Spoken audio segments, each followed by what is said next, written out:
안녕하세요. 사랑하는 성도님, 영혼의 샘물 은혜의 자리에 오심을 환영하고 축복합니다. 소망의 주님이 우리와 함께 하십니다. 우리와 함께 하시는 주님을 찬양합니다. 기도합시다. 주님 감사합니다.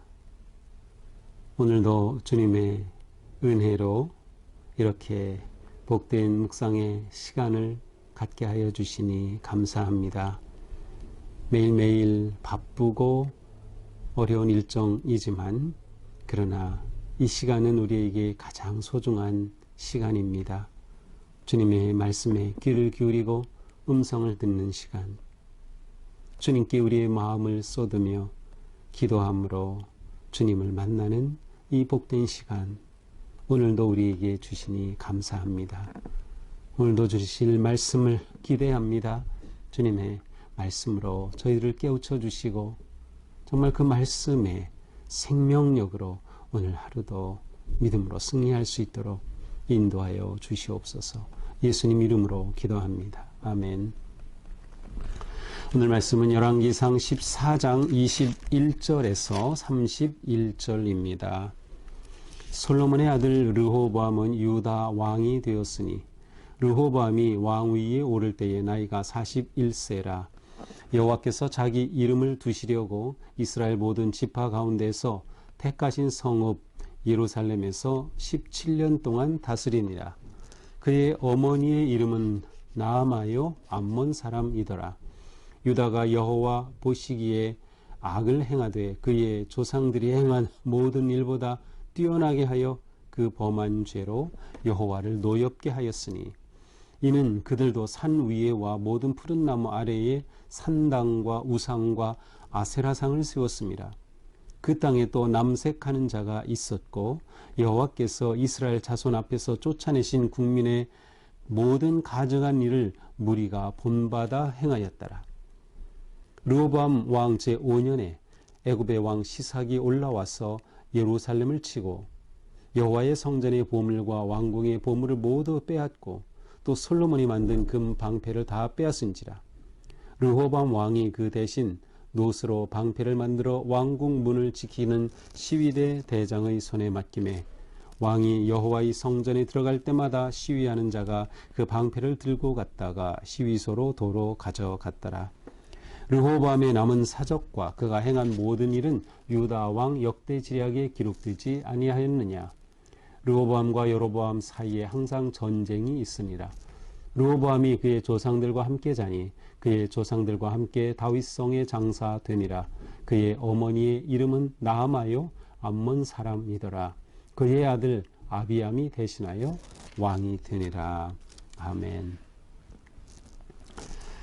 자, 어제의 본문은 이제 북이스라엘 왕 여로보암의 죽음까지 끝났습니다. 그래서 그의 아들 나답이 이제 북이스라엘의 2대 왕이 되었다는 것을 봤어요. 자, 오늘 본문은 이제 그렇다면 남유다 왕 르호보암은 어떠했나? 그래서 이제 오늘 본문부터는 유다, 이스라엘, 또 유다 이렇게 왕들을 차례차례 보면서 각 왕에 대한 평가, 그들의 업적, 그들의 죄, 이러한 것들을 계속 이제 다루게 됩니다. 이제 오늘 본문부터 이후의 모든 이런 왕들의 이야기는 역대하에도 똑같이 나와요. 물론 내용이 똑같지는 않고요. 서로 조금씩 차이가 있고 서로 보충해 줄 수 있고 역대하에는 더 자세하게 나오기도 하고 그래요. 그래서 오늘부터 이 열왕기상 하를 읽는 동안에는 이 역대하를 꼭 참조하시면 좋을 것 같아요. 이제 성경을 보면은 이렇게 제 성경 같은 경우는 이게 제목이 있고요. 유다 왕 르호보암 돼 있고 괄호에 역대하 11장 5절에서 12장 15절 이렇게 돼 있어요. 평행 본문이 어딘지를 알려주는 거죠. 아마 대체로 성경들이 이렇게 되어 있을 겁니다. 그래서 여기 해당되는 본문도 같이 읽어주시면 전체 이해하는데 큰 도움이 될 것 같습니다. 자, 유다 왕 르호보암은 이제 왕국이 분열된 후 유다의 첫 번째 왕이죠. 물론 통일왕국부터 치면은 솔로몬 다음에 4대 왕이 되겠지만 분열왕국 유다 왕국의 첫 번째 왕 르호보암입니다. 자, 우리는 앞에서 봤죠. 솔로몬의 아들인 르호보암은 그가 왕위에 오르자 신하들 가운데 여로보암과 그와 함께한 사람들이 와서 우리에게 이 무거운 짐을 벗겨달라고 요청했어요. 그런데 이 르호보암은 원로들의 조언을 듣지 않고 자기와 같이 자란 동료들의 조언을 따라서 오히려 그들에게 더 강하게 하겠다, 더 압제하겠다, 더 부과하겠다. 그래서 결국 나라가 나눠지게 됩니다. 자, 르호보암 입장에서는 정말 깜짝 놀랄 일이죠. 이렇게까지 될 줄은 몰랐을 겁니다. 자기가 솔로몬의 아들로서 왕위에 올랐는데 이렇게 나라가 나눠질 줄은 꿈에도 몰랐을 겁니다. 그래서 처음에는 그가 이렇게 나라가 나눠진 다음에 어떻게 해보려고 북쪽 베델에 갔다가 그만 감독관은 거기서 죽임을 당하고 도망오게 되죠. 그리고 나서 18만의 군사를 일으켜서 다시 북쪽으로 쳐들어가려고 했지만 하나님이 그것을 막으셨어요. 이게 하나님의 뜻이다. 나라가 분열된 것이. 그러니 르호보암은 깜짝 놀라고 아마 마음의 후회를 하면서 그는 고심고심하면서 그의 통치의 안정을 위해서 온 심혈을 기울였을 겁니다. 그래서 이 르호보암의 통치 초기는 굉장히 나라를 견고하게 국방력을 강화하고 나라를 견고하게 세우는 그러한 좋은 그러한 통치의 모습을 보여주었어요. 그래서 역대 하에서는 좀 더 자세하게 그러한 내용들을 볼 수 있어요. 그래서 성읍을 새롭게 요새화하죠. 단지 두 지파밖에 남지 않은 10지파는 북이스라엘이 되고 두 지파밖에 남지 않은 그들로서는 정말 힘을 모아서 집중해야 나라를 다시금 견고하게 세울 수 있을 겁니다. 그래서 당연히 이 르호보암은 초반에 그렇게 했던 것이죠. 그리고 초반에 또 어떤 일이 있었어요? 레위 지파가 북쪽 지파에 있었던 레위 지파가 다 남쪽으로 내려왔어요. 왜냐하면 우리가 봤지만 여로보암이 자기 방식으로 제사장을 세우고 레위인 다 해임한 셈이에요. 그러니 그들이 성전에서 일해야 될 사람들인데 북쪽에 있던 그들이 결국 남쪽으로 다 이주해 왔어요. 결국 레위인들이 모두 유다 지파 쪽으로 옮겨왔다는 것은 유다 입장에서는 굉장히 정말 좋은 일이죠. 왜냐하면 영적인 그러한 부흥을 또 성장을 할 수 있는 그러한 좋은 기회가 되기 때문이죠. 그래서 이렇게 초기에는 르호보암이 굉장히 열심히 했던 것으로 보입니다.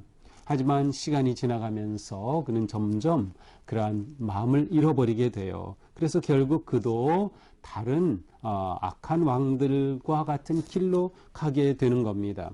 그는 17년 동안 다스렸어요. 그렇지만 그는 점점 잘못된 길로 가게 됐죠. 그 모습이 어디에 나와요? 22절. 여호와 보시기에 악을 행하여서 모든 일보다 더 악한 일에 뛰어났어요. 그래서 그 범한 죄로 인해 하나님을 노엽게 했다.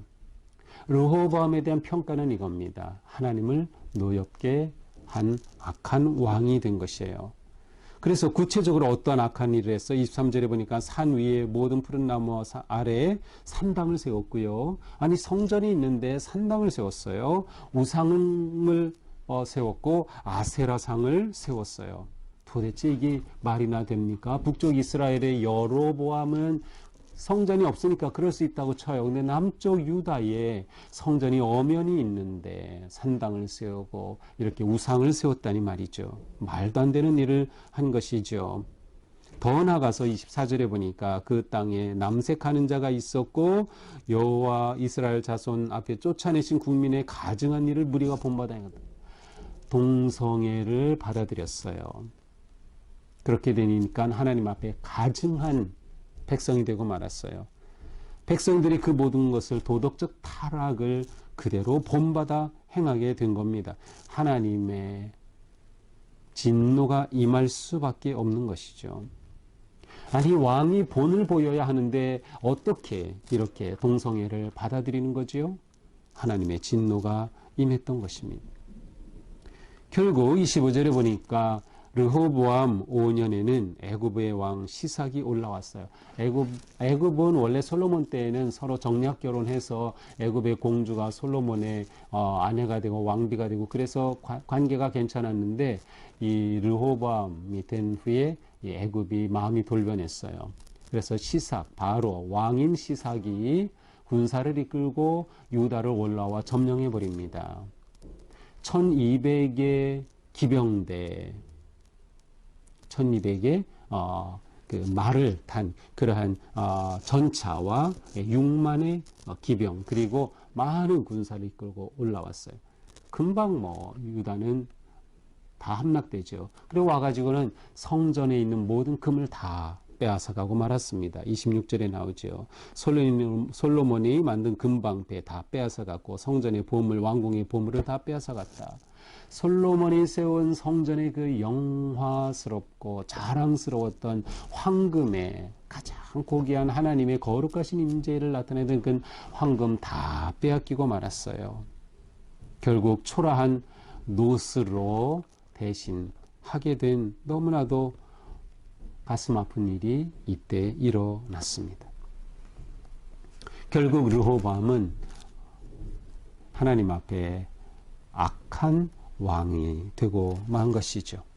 이러한 모든 일은 다 역대 지리학에 기록되었다. 역사서에 기록되어 있다. 또 하나는 르호보암과 여로보암 사이에 항상 전쟁이 있었다. 그러니 이렇게 전면전은 아니지만 계속 전쟁이 있었어요. 그러니 나라가 평안하지 못했죠. 나라가 늘 불안하고 전쟁의 소용돌이 가운데 있었던 겁니다. 자, 그런데 31절 마지막에 이렇게 나와요. 그는 다윗성에 죽어서 장사되었는데 그의 어머니 이름은 나암하고 암몬 사람이다. 그리고 이 르호보암의 아들 아비암이 이제 유다 2대 왕이 되었다. 자, 그런데 여기서 31절에 그의 어머니 이름 나암하요 암몬 사람이다. 이것이 사실은 또 반복되고 있는 셈이에요. 21절 오늘 시작하는 21절에 뭐라고 나와 있어요? 17년 동안 다스리니라 그의 어머니 이름은 나암하요 암몬 사람이더라. 왜 굳이 똑같은 말을 반복할까요? 이것은 르호보암이 이렇게 잘못된 악한 왕이 되었던 것에 굉장히 중요한 영향력이 바로 이방 여인이 이 르호보암의 어머니였던 데 있어요.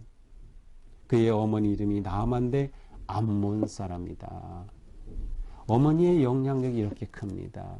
르호보암이 하나님 앞에 신실하게 믿음을 지키지 못했고 그의 초심을 지키지 못했던 거죠. 이것을 성경은 어머니의 영향력과 연결시키고 있는 것을 우리는 느낄 수 있어요. 자, 이것이 오늘의 본문입니다. 자, 오늘 본문을 보면서 우리는 황금의 영광을 잃어버린 그 이유를 찾아볼 수 있어요. 황금의 영광을 잃어버려 노시되고 말았어요. 왜 그랬죠? 바로 이 르호보암의 초심을 잃었기 때문에 초심을 잃을 때 황금의 영광을 잃어버렸어요. 그가 최초에 내린 그러한 결단은 어리석은 분별력 없는 결단이어서 나라가 왕 둘로 나눠진 것은 어쩔 수 없었어요. 하지만 그 이후 그는 초기에는 열심히 왕의 일을 했지만 그 초심을 지키지 못했어요. 점점 마음이 무너지고 신앙이 흔들리고 우상을 섬기게 되고 산당을 세우게 되면서 초심을 잃어버릴 때 하나님의 영광을 잃어버린 것이죠. 우리에겐 이것이 매우 중요합니다. 우리는 항상 마음을 새롭게 하고 주님 앞에 삶을 끊임없이 새롭게 하는 그러한 우리의 삶의 길이 있어야 합니다. 이것을 은혜의 수단이라고 말할 수 있어요. 우리가 이렇게 매일 말씀 앞에 서는 것 너무나도 중요한 겁니다. 이게 멈춰지면 우리는 초심을 잃게 되는 거죠. 끊임없이 말씀 가까이 하고 주님의 음성에 귀를 기울이는 것이 우리에게 영향을 미치고 거룩한 말씀으로 우리가 세워져 가는 그 길을 멈추어서는 안 된다라고 하는 것이죠. 또한 더 중요한 것은 르호보암은 하나님을 버린 겁니다. 하나님을 버리니 황금의 영광도 잃어버리게 된 것이죠. 우상을 섬긴 거죠. 아세라성을 세우고 산당을 세운 거죠. 하나님을 버리면 거룩한 영광도 사라질 수밖에 없는 겁니다. 또한 우리는 이 르호보암이 영적 부흥을 계속 이어가지 못한 것을 볼 수 있어요. 끊임없이 헌신하고 하나님의 말씀에 따라 순종하면서 영적인 부흥이 일어나야 되는데 레위 지파 사람들이 다 이주해 왔음에도 불구하고 성전 중심에 하나님 앞에 제사하고 그들이 바르게 세워지는 그 영적 부흥을 도모하지 못했어요. 이 점은 우리에게도 매우 중요합니다. 우리도 끊임없이 우리 안에는 우상을 제거하고 내 교만을 내려놓고 겸손하게 하나님 앞에 순종하는 길을 통해 우리의 영적인 부흥과 고치가 끊임없이 일어나야 되는 겁니다. 그래서 우리는 말씀과 기도를 놓쳐서는 안 돼요. 우리는 이 시간 너무도 중요한 시간입니다. 이 시간은 어떤 상황에서도 포기할 수 없다라고 하는 것이죠. 또한 우리는 우리 삶에서 다음 세대에게 본을 보이는 삶을 살아야 되겠다. 르호보암은 어머니가 이방인이어서 그 악한 영향을 받은 것 같고 그 르호보암 또한 백성들에게 악한 본이 되었어요. 동성애를 받아들였어요. 남색하는 것들을 허용했어요. 그것이 백성들을 또한 그 길로 이끌어갔어요. 우리의 자녀들이, 다음 세대가 또 세신자들이 우리를 통해서 무엇을 배울까, 무엇을 볼까 우리는 생각해야 합니다. 우리의 자녀들은, 사람들은 말을 듣고 배우는 것이 아니라 우리의 행동을 보면서 배웁니다. 우리의 삶을 보며 배웁니다. 그래서 우리의 삶이 늘 하나님 앞에 신실해야 하는 거예요. 바른 삶이 바른 영향력을 미칠 수밖에 없는 거죠. 우리가 이렇게 되어서 온 세대가 하나님 앞에 아름답게 세워지는 그러한 거룩한 복의 공동체가 되어야 하지 않을까. 그런 주님의 말씀을 오늘 보게 됩니다. 우리 모두 오늘 하루 사는 동안 또한 더욱 주님께로 가까이 나아가고 또 우리의 믿음의 초심을 지켜나가고 또 하나님 곁에 머물고 하나님만 순종하고 따르는 그런 아름다운 하루가 되기를 축복합니다. 기도합시다. 주님 감사합니다. 오늘도 은혜 가운데 우리를 인도하시고 말씀을 주시니 감사합니다. 저희가 오늘 사는 동안 정말 하나님 앞에 믿음의 그 아름다운 영광, 황금같이 소중한 믿음의 영광을 지켜갈 수 있도록 인도하여 주시옵소서.